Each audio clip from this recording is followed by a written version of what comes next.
listen, I'm not a sports guy. I'm not turning this into a sports podcast or video series or anything like that. I promise you. But I do want to take a second and talk about the Jacksonville Jaguars and some interesting things you've probably seen on social media regarding this team, some press conferences, things like that. So Jaguars came into the NFL in 1995. Great start, good momentum, won an AFC championship, like great start to their run as a football team in the National Football League. But then they got slow, a lot of coaching turnover. They got repeated failures and just, you know how it is, especially if you're a Cowboys fan. Sorry. The thing, though, that's happened is Coach Liam Cohen has come in. And he's a young guy, his first full-time head coach gig. A lot of great energy. They've got a great quarterback. Like, there's a lot of good, positive stuff happening. They've had a great record this first season. And the interesting thing that happened recently is that there was a press conference where reporter Lynn Jones, let me just double check that is in fact her name. Yes, Lynn Jones is a local reporter in Jacksonville. And she gives this, normally at these press conferences, they're very negative. They're looking for these sound bites. They're looking for these quick clips that they can turn into something and make, especially for our first coach, this is going to set your tone. This is going to set your year.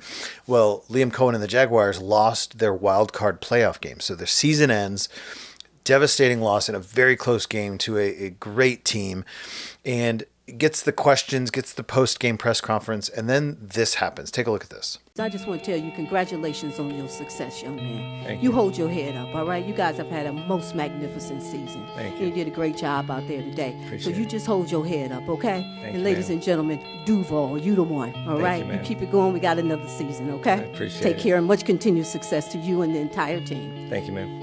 So you've probably seen that, and that clip sticks out to me for a couple of reasons. Number one, that is not normally how a sports press conference goes. And I'm not even a sports guy. I don't watch all this stuff, but you see that. And a lot of times they are asking, they would ask questions like, do you feel confident you made the right choice in where you're coaching? Do you feel like your job is on the line? I mean, look at the Green Bay Packers post-game press conferences, very different tone. And this woman goes off with this encouraging word. And it so resonated with me. Interesting thing, a couple of days ago, somebody complimented my hair. They said, I don't mean to be weird about this, but your hair looks really good. I've been thinking about that for days. Like, I've read stats, like men get compliments very rarely.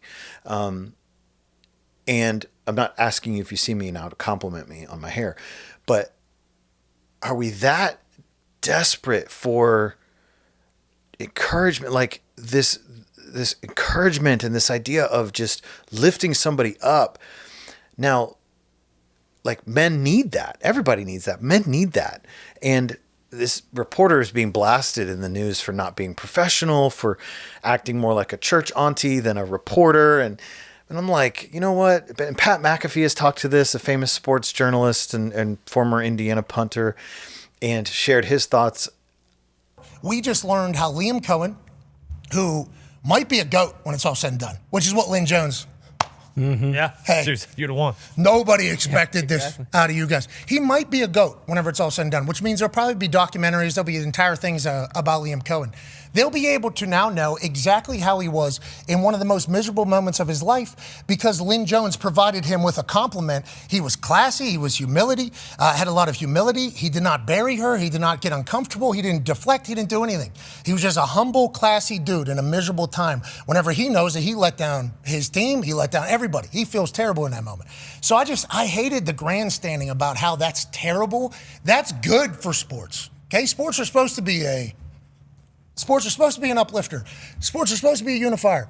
So if somebody who just so happens to have a pen or a microphone in front of them wants to say something positive about sports, that should be allowed. I don't think that should be something that's necessarily, hated on. Listen, the encouragement goes such a long way, and being able to just speak life into that situation and speak into, you could tell in her voice, she loves this team. She's a Jacksonville gal. She's been around. She wants to see the team win more than she wants a social media soundbite. She wants to see her team do well. And she, in this moment of encouragement, and I was so just challenged by this, to be somebody that looks at other people. It doesn't get the headlines. It doesn't get the clicks. It doesn't get the ad revenue. You don't get a social media soundbite of this encouragement on a regular basis, but it makes a difference in somebody. And listen, hold your head up. You the one. I want to get a poster made of that and put in my office. I'm going to look at myself in the mirror every morning and go, hold your head up high. You the one. I won't say Duval, but the rest of it, like, killer stuff. And how have we gotten so far? And I've talked about this too before, but I was in a staff meeting at a former job once, and we were picking apart an event our team had put on, and everybody was kind of throwing out what went wrong and the terrible thing. And I interrupted everybody. I said, "Can I say something before we talk too much about what went wrong? I just want to say this went right. Our team crushed this. This happened." And the leader of our team in that moment looked at me and goes, "Oh, you're being a little bit too kind. Like, you're being too nice." And somebody else on my team, a peer, put their hand on my shoulder and said, "No, Luke's just an encourager. Like, he's wired to do that." I'm like, well, I am wired to do that, but can't we just see the good in everything? Can't we just encourage people? Listen, there's time to call people accountable, and there's time to, talk about the failures, talk about the missteps, and call people to the carpet. But how rare, how sad that it's so rare to call people, you the one. Like, you've got this, continued success to you and your team. And I just want to encourage you to encourage somebody. Like, compliment a haircut, compliment a leadership style, send an email to a boss thanking them for their leadership, send an email to a coworker thanking them for their contribution and making your life easier, being just an easy person to work with. It's not that, it doesn't come naturally to be an encourager, but it's also not that hard.